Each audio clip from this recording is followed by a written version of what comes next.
সুপ্রদর্শক আসসালামু আলাইকুম।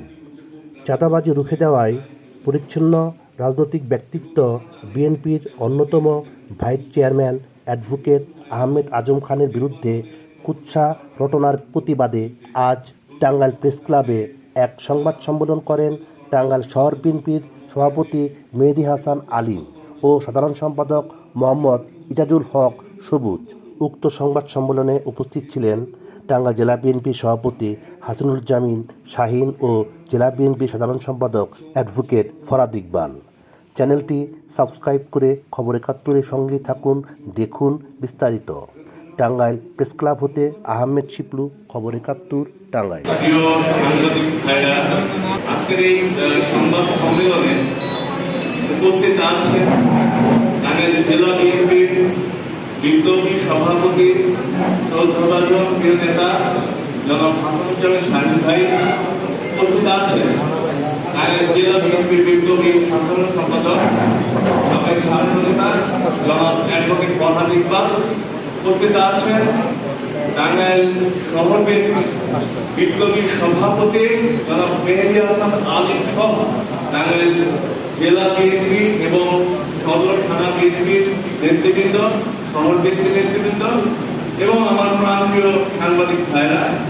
গত ৫ই আগস্ট বৈষম্য বিরোধী ছাত্র জনতার অভ্যুত্থান সফল হয়ে বাংলাদেশের দ্বিতীয় স্বাধীনতার পর উদ্বুদ্ধ পরিবেশে বাংলাদেশ জাতীয়তাবাদী দলের ভারপ্রাপ্ত চেয়ারম্যান দেশনায়ক তারেক রহমান রাষ্ট্রের শৃঙ্খলা ফিরিয়ে আনতে বারবার দলীয় নেতা কর্মীদের শান্ত থাকতে এবং কোনো প্রকার বিশৃঙ্খলা না করতে যে নির্দেশনা প্রদান করেছেন, তার ধারাবাহিকতায় টাঙ্গাইল জেলা বিএনপির ঐক্যের প্রতি টাঙ্গাইলের ৪০ লক্ষ মানুষের অভিভাবক, পরিচ্ছন্ন রাজনৈতিক ব্যক্তিত্ব, টাঙ্গাইল বাংলাদেশ জাতীয়তাবাদী দল বিএনপির কেন্দ্রীয় কমিটির অন্যতম ভাইস চেয়ারম্যান প্রিয় নেতা অ্যাডভোকেট আহমেদ আজম খান বারবার সতর্কতার সাথে টাঙ্গাইল জেলা বিএনপি ও সকল অঙ্গ সহযোগী সংগঠনকে সন্ত্রাস চাঁদাবাজের বিরুদ্ধে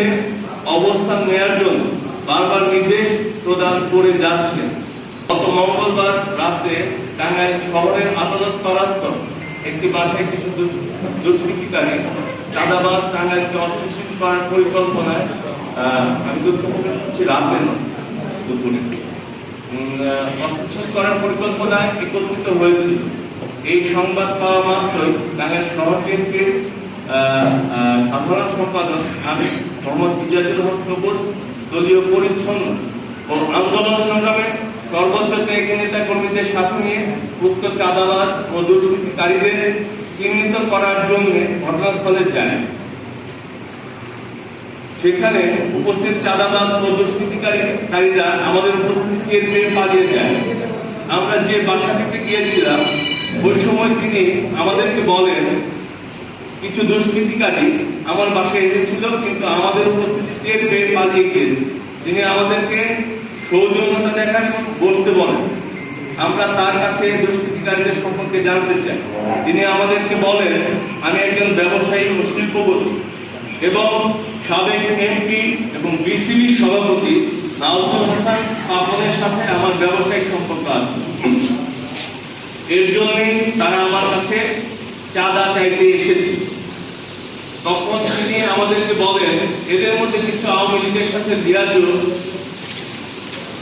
করে চলা বিএনপি বহিষ্কৃত ব্যক্তি ছিলেন। এরপর আমরা ওই স্থান থেকে চলে আসি, কিন্তু আমরা পরবর্তীতে কিছু ইলেকট্রনিক মিডিয়া এবং ইউটিউবের সংবাদের মাধ্যমে প্রিয় অ্যাডভোকেট আহমেদ আজম খানকে জড়িয়ে উক্ত ঘটনার প্রেক্ষিতে মিথ্যা প্রচারণা করেন যে ঘটনা সম্পর্কে তিনি মোটেও অবগত নন। উক্ত সংবাদের প্রেক্ষিতে আমরা বুঝতে পারি এটা একটি রাজনৈতিক ষড়যন্ত্র। বাসার মালিক মনা একজন দুর্নীতিবাজ এবং আওয়ামী দোসর। তিনি নিজেই চাঁদাবাজ ও সন্ত্রাসীদের যে মিটিং হচ্ছিল তার একজন মূল পরিকল্পনা দেয়। এটা আমরা পরবর্তী সংবাদ মাধ্যমে যে নিউজ হয় তার মাধ্যমে আমরা বুঝতে পারি। আমরা উক্ত বাসায় কোনো প্রকার ভাঙচুর করিনি এবং কারোর সাথে কোনো প্রকার খারাপ আচরণ করিনি। চাঁদাবাজি তো প্রশ্নই আসে না।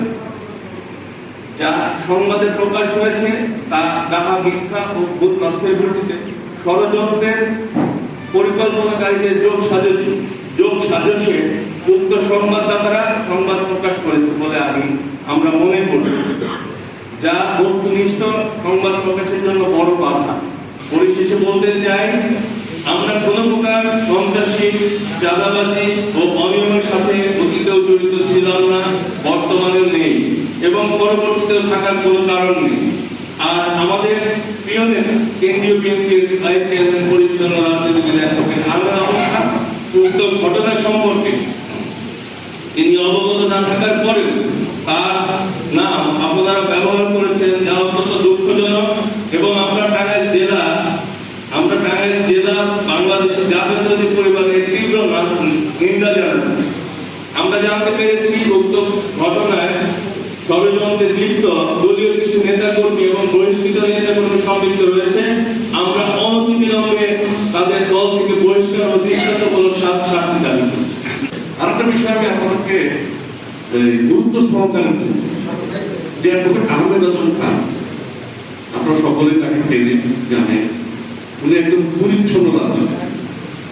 ওনার আমি মনে করি এবং দাবি করি ঢাকা জেলা বিএনপির পক্ষের ওনার অবদান সবচেয়ে বেশি। ওনার বিরুদ্ধে যে অপপ্রচার এবং যে অভিযোগ দায়ের করা হয়েছে এটা সম্পূর্ণ মিথ্যা। কারণ অ্যাডভোকেট আহমেদ আজম খান তিনি কেন্দ্রের রাজনীতি করেন এবং মাঝে মাঝে তিনি বাসায় সহ্য করে তার নির্বাচন এলাকায়, এবং তিনি সবার সাথে সুসম্পর্ক রাখার চেষ্টা করেন। কিন্তু তাকে জড়িয়ে যে অভিযোগটা দায়ের করা হয়েছে সেটা আমরা জেলা বিএনপির পক্ষ থেকে এবং আমাদের বিএনপির পক্ষ থেকে আমরা দুঃখ প্রকাশ করি।